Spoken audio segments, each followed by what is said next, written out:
Hi everyone, it's Kyle again, and today I have a joiner mover lever lab, or JML lab for short. Um, and I want to go ahead and start this by saying that I have already made my groups, users, conditional access policies, and so on and so forth, so that way we can just get past that, right, and get to the actual parts that matter. So, but I will show you.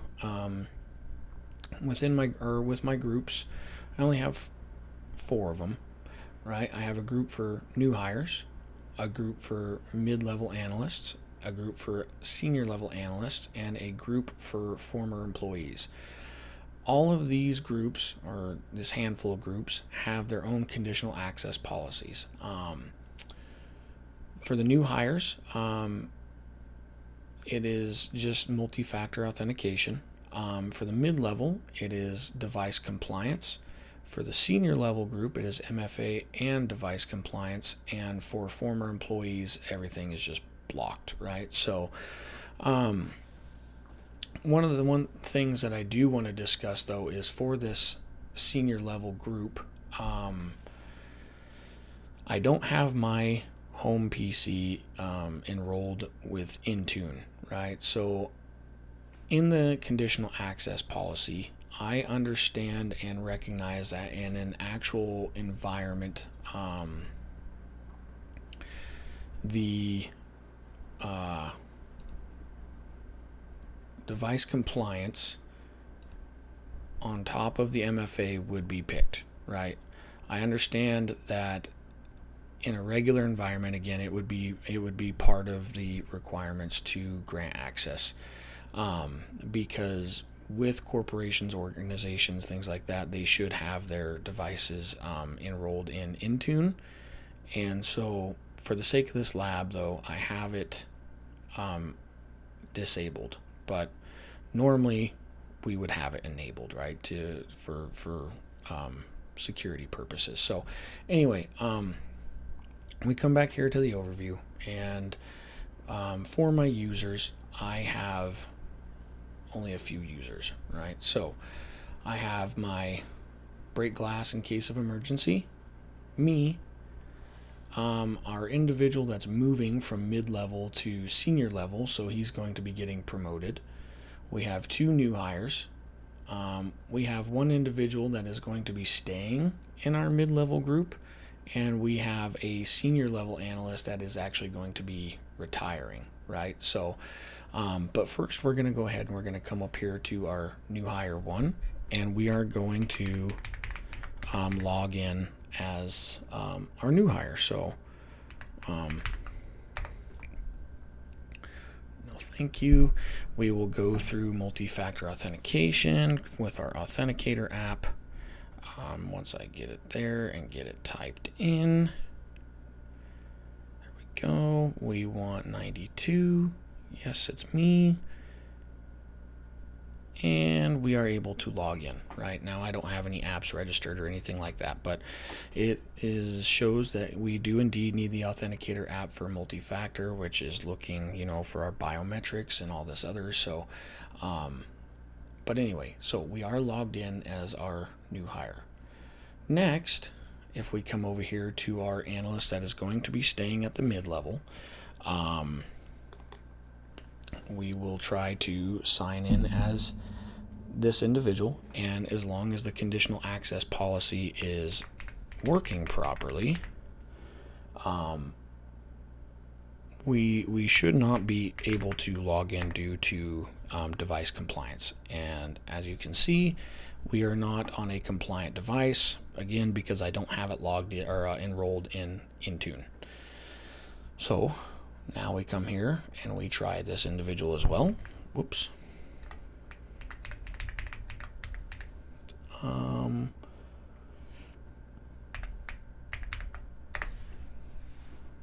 And same thing, right? So this individual is not able to log in due to device compliance. So now we have our senior guy who should have device compliance but only has MFA, right? So this individual will be able to log in currently. So but we know that he is going to be retiring. So we actually need to come over here to our groups.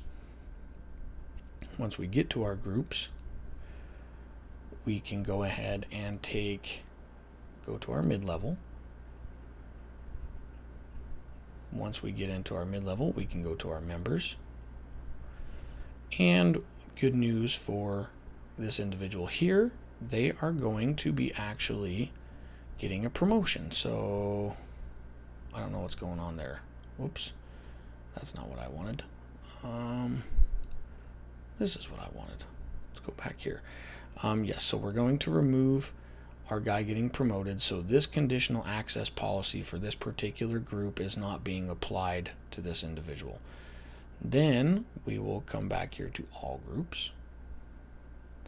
We will go to our senior level group. Go to our members. And we can see that our senior member who has been with us since the dawn of time is actually retiring. So we need to remove this individual as well. Whoops, I did it again. Sorry. Let's go back. We need to remove him, right? He's going to be not with us any longer. So from here, though, we need to add our member that is actually getting promoted, which is this individual here. So now this individual has replaced our guy that is retiring. Now from here, we come back to all of our groups again, and we go to our former employee group. We can see that in our members, we are such a great company that nobody has ever left or been fired or quit or anything, right? But this is our first member that has to go or is going. So, but hopefully we're leaving on good terms. So this individual has now retired, and the conditional access policy for this particular group applies to this individual. So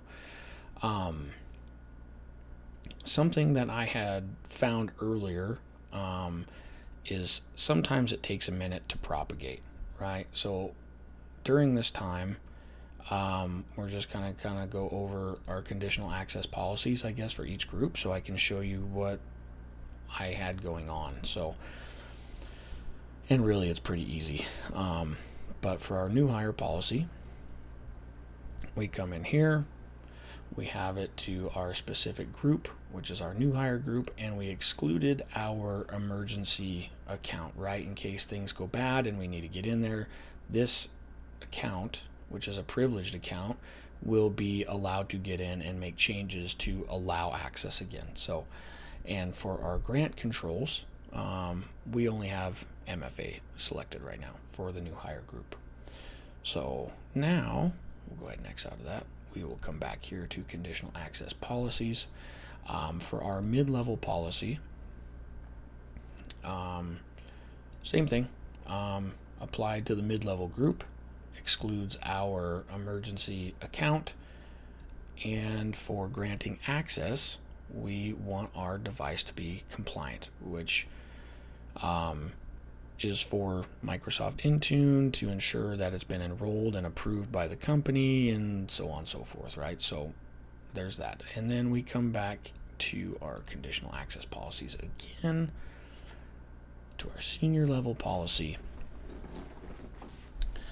And in here, right, it's the same thing as our group and our excluded account.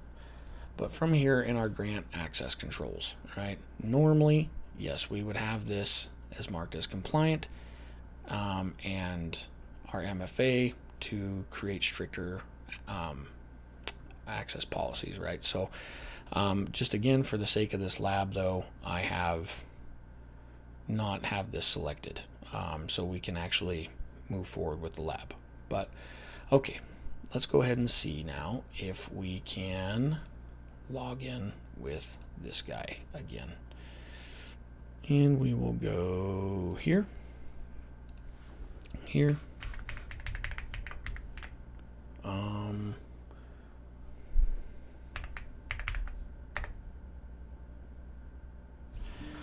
got our MFA, and we're on a compliant device, hopefully, right? So go here. Hopefully this propagates and actually works. Perfect. So now we are in our senior level account, right? And he is able to do what he needs to do as far as his job goes, right? His job description. So now we are at the guy that has retired, though, right? So from here, we're going to try to log in as well and see if anything happens, right? Okay, so we were able to sign in successfully, which is great, but we don't have access to anything. Now, I know that in the admin portal, we would be able to revoke tokens, licenses if they're applied, everything to make sure that this account is no longer active. But just for the sake of this lab, I wanted to show you that the conditional access policy is indeed effective at not allowing access to any of our apps, resources, anything like that. So, yeah, I hope that this proves that I understand the workflow. I can do the workflow to a certain degree. Now I understand this is small scale, but the principle still is there, right? So I hope that if you're watching this, that you can see that I am capable of performing these tasks, and I hope to hear from you. So my name again is Kyle, and come back for the next one.